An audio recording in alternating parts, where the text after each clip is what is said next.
brand new, and there's a number of new faces, but I think the guys are taken to the system really well. They've pretty sharp players, and for them to come out and kind of put it together on the field, in a pretty short amount of time, has been good. We obviously,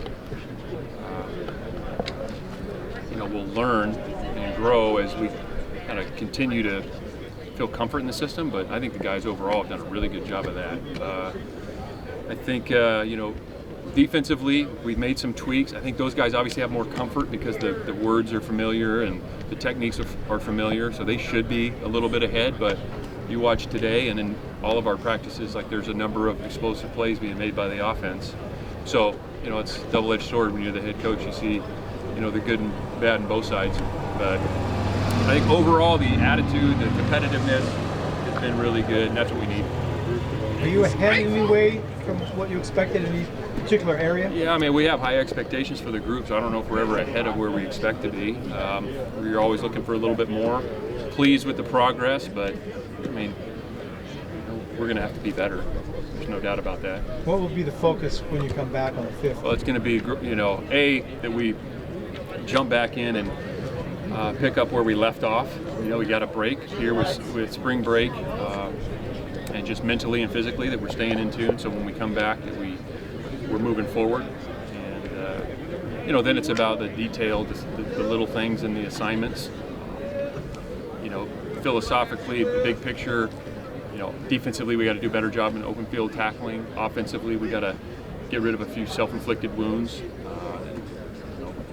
Decision making, things like that'll come with more reps. I thought overall today, having the officials out here was a pretty clean day in terms of not a lot of penalties, which is good to see. So just make sure we're moving forward and not taking any steps back. We only got a limited number of practices, so we got to make the most of them. What did you think of Sam's play today? I thought you saw the athletic ability, his ability to throw the football. Was a part of some really big plays, getting out of the pocket and creating things. Playing as we on defense would talk about, the second play. Once maybe you have things fit or covered, and then you have to defend the scramble or the second portion of the play. He did some good things. There's still, decision making, and we got to protect the football. And he would tell you the same, but he did a nice job. I mean, a couple of throws that looked like he threw into coverage. Yeah. I mean, I think it's just. Sam hasn't. It's not like he's played, 6 years as starting quarterback. He's a young guy. He's still growing. His best football is always going to be ahead of him. I mean, he's a great athlete. He's a sharp guy. He's smart. He loves football, and so he just every moment, every play out here, I'm sure he's learning something. So as long as he's doing that, he's going to be fine.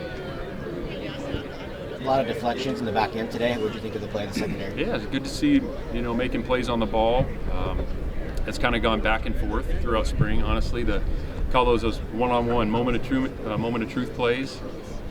You really look back at the season, and you'll find a handful of plays where, it's a one-on-one situation, and whoever wins it ends up, coming out ahead in those games. And we've got to do a better job winning one-on-ones in the back end and in pass rush. And it showed up today, but believe me, the offense has had their share too.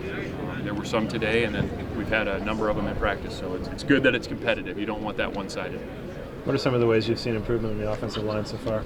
I think the downhill runs, the surge, like those dirty runs where, it's the defense might fit it, but the movement, the double teams getting movement, and even a run that gets fit is bleeding for 5, 6, 7 yards. And so I think the limited number of negative runs has been noticeable. I think we're getting better and better about just moving the line of scrimmage, and then the pass protection. And again, the schematics, kind of what we do on offense with the run game, with the RPOs and some of the play action, the edge players and the rushers are going to have to slow down because there is a play action element, a run element to it that they got to react to the blocks. And so I think those guys have felt that, and they're gaining more and more confidence each day they play together. So, again, not a finished product, but I think those guys are playing together better and feeling more and more confident, which is key.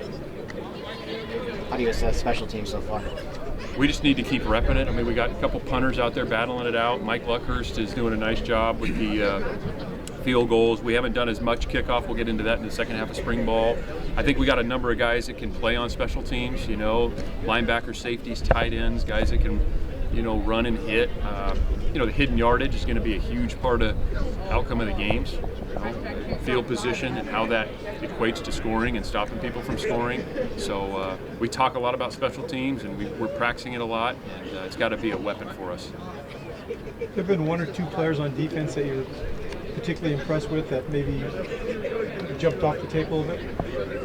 You know, Craig Woodson looks dang good. Craig is, we had high expectations for. He's played a lot for us, but I think he, this offseason, his, you know, the mental game has been really sharp. Miles Jernigan is another guy. Noel Williams is a newcomer, has jumped out. Little John, David Reese, you know, those interior guys, Nate Burrell, Ethan. I think all of them have shown improvement, which is what you're looking for. When you got veterans improving, that's a good thing. You know, we don't want the veterans, juniors and seniors, just maintaining. We want those guys getting better too. So I think there's a lot of guys that have taken a step this offseason. But we got to finish it in spring and ultimately, you know, show it in the fall. That's what counts. What is Matt Littlejohn done to get himself reps with the ones at nickel? Yeah, the physical traits. He's got really quick feet, man cover skills, and he's a sharp guy. Like for him to come in and learn the defense and be able to function like he has is pretty impressive. So again, we haven't played for real. Today we went live, first action. There was good things on both sides, some other things that need improvement, but I think Matt, you know, the quickness, the turnover, he can stop and start. Again, smart guy, so we got high hopes for him. But again, we're a long way from playing a game. We just need to, each one of these guys and our whole team just got to keep getting a little bit better each day. Players will get some time off. What do you guys do the next week and a half? Well, a little bit of everything. You know, we'll grade the tape. You know, coaches will take a few days, decompress, and also do some self-scout. Look, you know, what we've done thus far in spring ball. What are the things we need to adjust moving forward? Get a little better feel of the team. What are going to be what do we envision being our strengths? What are our weaknesses we got to address? So, yeah, all the above. Recruiting, you know, fundraising, nonstop. All the fun stuff. Yeah, you got it. It's all part of it. Coach, aside from his interception today, it seems like Fernando's had a pretty good spring camp. Yeah. Is there big picture significance to that, or is it hard to compare twos and ones with the reps? Oh, I think he's getting better. I mean, that's what we're looking for. Regardless of who's in with who, you're just looking for the players to show improvement and not make repetitive mistakes. That's one of the things we talk about. So you make them. There's no shame in making a mistake. It's just like we don't want to make the same one over and over. So I think Fernando's a great example. He hasn't been perfect, but each day he gets a little bit better. And if he screwed something up yesterday, he's probably not going to screw it up today. And that's how you build the player and build the team. And so I think he's a good example of that. Real eager guy and a competitor. So I think he's done a good job.